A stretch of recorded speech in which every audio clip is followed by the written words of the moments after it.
Hello po sa inyong lahat mga ka-crypto. Ako po si Pinoy Crypto Trader at sa video na ito ay atin pong pag-uusapan ang tungkol dito sa Weekend Watch or Price Prediction dito kay Ethereum, Solana, ICP, Link at saka kay Cardano. Ating pong aalamin kung saan nga ba patutungo ang kanilang mga presyo ngayong sa loob ng linggo na ito or katapusan ng linggo na ito.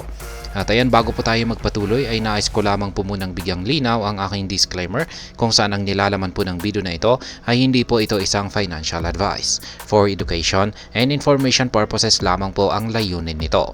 Maliban po dito ay nais ko na rin pong magbigay babala na wala pong kahit anumang group chat ang Pinoy Crypto Trader.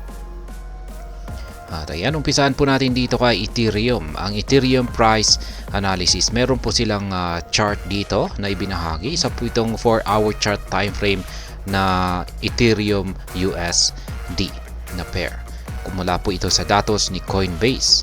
At nakikita po natin dito na ang market price ni Ethereum ay naglalaro po sa pagitan ng isang support line dito sa ibaba at saka resistance line dito sa itaas. Yung support line po ay nasa 3,249 at saka ang resistance line naman ay nandito sa 3,512. At base po sa kanilang prediction dito ay if buying momentum increases this weekend, then the price could head toward 3,512 overhead resistance. Kaya ayan, kung magpapatuloy daw po ang buying momentum dito kay Ethereum, yan sa loob ng linggo na ito or bago magtapos ang linggo na ito ay magagawang akyatin ni Ethereum ang kanyang resistance line dito sa 3,512. Babanggain po niya ito at tatangkain niya or susubukan niya itong basagin. At syempre kung pag nabasag po niya yan ay asahan po natin na magpapatuloy ito sa kanyang pag-akyat.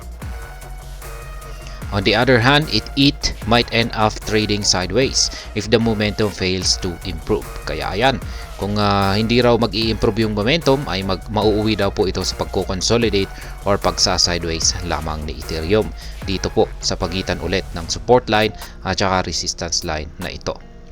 Meanwhile, the super trend showed that there was a sell wall at $3,475. Yan, ayon daw po sa super trend. Yan ay ito po yan, yung kulay red na yan ay meron daw pong isang matibay na sell wall yan or resistance po yan sa 3,475. Yan po yan yung kulay red.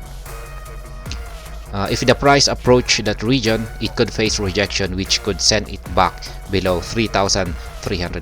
Kaya kung pag aakyat daw or lalapitan daw ni Ethereum ang presyong 3,475 na ito or ang sell wall na ito ay itutulak daw po ng selling pressure pabalik pabalik dito sa ibaba dito po sa 3,300 na presyo itong si Ethereum. Kaya yan, dito naman po tayo kay Solana. Yan ang Solana price analysis at meron na rin po silang ipinahagi na isang chart dito ni Solana USD 4-hour chart time frame na rin po ito mula po ito sa datos ni Coinbase. At nakikita po natin dito na meron po silang plotted dito na Fibonacci indicator. Kaya ayan po yan, mga Fibonacci levels po yan na nagsisilbing mga resistance line dito sa itaas ng kasalukuyang presyo ni Solana. At sabi rito ay the 0.786 fib level was at $198.18. Ayan po yan yung 0.786. Ito po yan yung kulay blue, yung pinakamataas na horizontal line natin dito. At yan po ay katapat po niya ang presyong $198.18.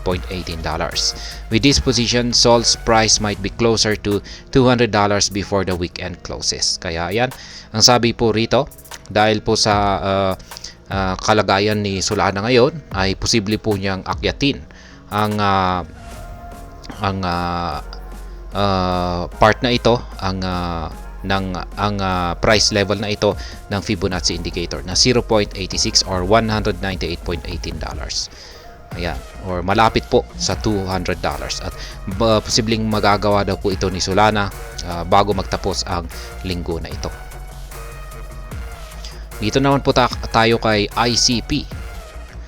Ayan, sabi naman dito ay the 9 EMA had a downward crossover of the 20 EMA indicating a bearish trend. Yan, nagpapakita po ng bearish signal ang dalawang moving averages nitong si ICP. Yan, yung kulay blue, yan po yung 9 EMA at saka yung kulay yellow ay yan naman po ang 20 EMA. Ayan, nag-cross po siya rito. Mapapansin natin na nag-cross po siya rito at nagpapakita po yan ng bearish signal. Ibig sabihin ay pabagsak po ang trend direction nitong si ICP. Also, the price of the cryptocurrency had broken below both EMAs. Ayan, napunta na rin sa ilalim ng dalawang EMAs. Kaya bearish na bearish po ang signal dito sa kanyang 4-hour chart time frame na ito. As such, ICP might face downside and the price prediction for the weekend could be at $16.39. Yan, dahil daw po sa mga bearish signal dito, ay posible daw pong bumagsak ang presyo nitong si ICP. Yan, sa katapusan ng linggo na ito sa presyong $16.39. Ayan, dito naman po tayo kay Link or Chainlink. At meron na rin po silang chart dito at nakikita po natin dito na may channel po rito. Naglalaro po siya sa loob ng isang descending channel pattern. Kaya yan, isa po itong bullish flag. Yan, bullish flag na rin po ang tawag dito. Kaya, ayan. The Fibonacci levels revealed that the price could rally as high as $19.45 within the next few days. Kaya ayan, base daw po sa Fibonacci indicators dito, yan na nakaplat dito sa 4-hour chart time frame ni Chainlink, ay nagpapakita po ito na posible daw pong umakyat ang presyo nitong si Chainlink sa mga susunod na araw hanggang dito po sa $19.45. Yan po ay ang Fibonacci level na nasa 0.618.